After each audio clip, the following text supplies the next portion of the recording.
Hey guys, what's going on? John here from What's Spinning, here tonight to chat about this new Coldplay album, Everyday Life. Coldplay are a British rock band. They've been at since the early 2000s, led by Chris Martin. And over the years, oh boy, have they ever gotten a lot of backlash in the alternative rock community. And I actually have always understood exactly why. More times than not, their music is just way too clean and not exactly risk-taking in the alternative rock field. However, at the very least, I've always been partial to their early 2000s album Parachutes. Now, there's not really anything wild or genre-pushing here, but for the most part, this is just a nice collection of sweet, tender love songs that I can't help but enjoy, and not for nothing, Yellow is like the best song that the band's ever wrote. Now, I don't know what happened, but very soon after, Coldplay literally started making some of the worst albums that the 2000s had to offer. The overproduced The Rush of Blood to the Head, the slightly more modern but twice as uninspired X and Y, and Viva La Vida, which as far as I'm concerned actually isn't that bad. By the early 2010s,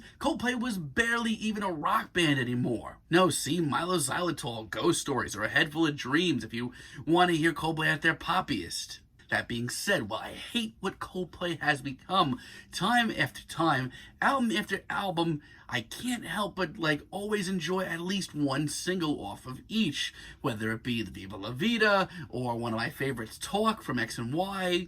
So deep down, I've always kind of thought that Coldplay could come out and make another solid album, and the singles leading up to this album really threw me off. Let's chat about this thing. Right from early on in the album, with tracks like Church, this is a completely different new sound for Coldplay. Obviously, it's still very light on the ears, has a ton of pop elements, but I do genuinely like a lot of this. First off, Chris Martin's vocals in his very hazy, breezy atmosphere come off really refreshed, actually. And there is a sense of serenity to this that I swear I haven't heard since Parachutes. From the meditative instrumental that just sort of hits in waves to these absolutely flooring backing vocals, this is a really great start to the album.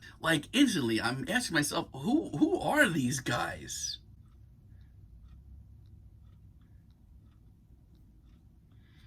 Trouble in Town is a little bit more on the subtle side. Man, I feel like some of these rhythms that are bubbling just underneath this instrumental are really fascinating and have even more intriguing influences. Yeah, this is a very subdued instrumental with some oddly funky licks bubbling right underneath, and Chris Martin's performance over all this comes off genuinely mysterious and kind of soulful. Now, I don't know what it is about this track, but something with this is really clicking with me.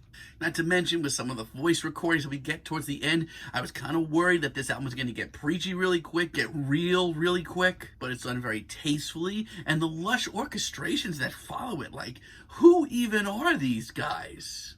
Arabesque, honestly, is the track that I heard early on that inspired me to tackle the rest of this album. I absolutely adore this track. It's got this awfully funky riff and these absolutely knockout horns that float throughout the whole track. Honestly, I didn't know it was capable for Coldplay to have this much swagger, yet here we are. And that extended jam in the second half. Was not expecting it, but it's gladly welcomed. Not to mention, these world music influences that Coldplay keep bringing in are really an interesting touch. All around, nothing bad to say about this track at all. Now, I am going to get a few tracks out in the open because, as decent as this album is, some of the cheesiness that's haunted Coldplay in the past has come full circle. Take, for example, Broken very early on.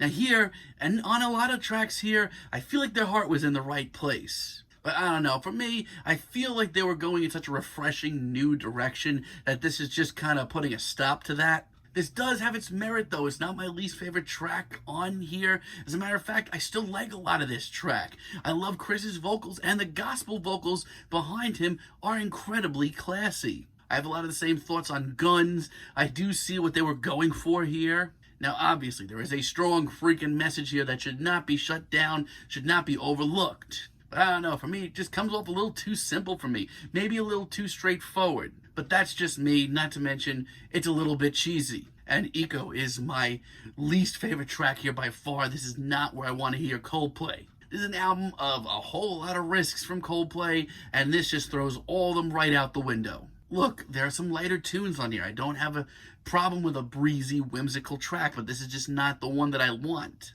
This is just sort of the half-hearted, lovelorn track that Coldplay has been putting out for years. Just doesn't belong here. This one just takes too many back steps. I will say that overall, the second disc I'm not really as into because this is a double album. Don't know if it needed to be one. Cry, Cry, Cry is just sort of goofy and not really piquing my interest. And some of the backing vocals here are just not what the doctor ordered at all. I do appreciate some of the bluesy vibes, but I just think that they're better than this. And they've proven it here on other tracks. And Champion of the World isn't really necessarily bad. It's just very, very middle of the road, at least as far as this album goes. I actually think the instrumental is like incredibly stunning. But Chris Martin here, man, these vocals, I just feel like this is his least passionate performance here. Not for me, my friends, just not for me. Outside of that, though, I don't really have a lot of complaints about this album. I mean, some of the interludes are hit and miss, but that's kind of to be expected. Sunrise is a very elegant, very beautiful start to this album. I love the very cinematic edge to this, and just the amount of strings are just beautiful. I mean, I don't really have a ton to say about it, but it does start this album off on a nice note, brings in some of the ideas that Coldplay were toying with here. And When I Need a Friend, once again, I don't have too much to say about it, but it does, once again, tie things together really nicely. Like, there is a genuine serenity to this track that can't be ignored. Like, it really is incredibly beautiful and a great example of just how a little spirituality can be seriously classy and bring a level of serenity to a track when it's just sprinkled in a little. And Children of Adam later on in the album is a very pleasant little interlude as well. At first, I didn't really have that much to say about it, but I think that the second half, when it really opens up, it becomes pretty stunning. And the rest of this album may not be genre-defining or wild or experimental, or at least as experimental as you'd hope, but like for just straight-up good alternative rock, I'll take this. I'll certainly take it. Daddy early on is a very nice little ballad. Like I said, it's nothing fancy, but it's emotional and it's tender. And I mean, I may be in the minority here. Yeah, like this may not be wild or genre pushing, but I would take this over any of the pop anthems that they've been putting out for the last 10 years any day. And Orphans is an interesting track, especially for me. Mostly because, I'll be frank, I feel like if I heard this track 6 years ago, I would have condemned it. But with every risk that they do take on this album, and every left turn, and every genuinely interesting influence that they show here, I actually think that this works as a nice change of pace. It still has a ton of fascinating influences, and I love how soaring this track gets at times. I mean, yeah, at the end of the day, it's sort of a pop rock anthem, the kind that's literally been the vein of my existence for the last 10 years, but I actually love it. Old Friends is just a straight up indie folk sounding tune, but it's actually freaking stunning. Don't get me wrong, once again, this is far from groundbreaking. It's one of those sentimental tracks here, and it is a home run in every way. To be honest, I don't think I've heard Chris sing from the heart this much in years. And honestly, I enjoy the finale, Everyday Life, just as much. The strings at the beginning are lovely, the cinematic edge is back, and honestly, this wraps up a lot of the themes on this album very nicely, and gives this album like this case of finality, which is something I always love. Chris's vocals are just so passionate.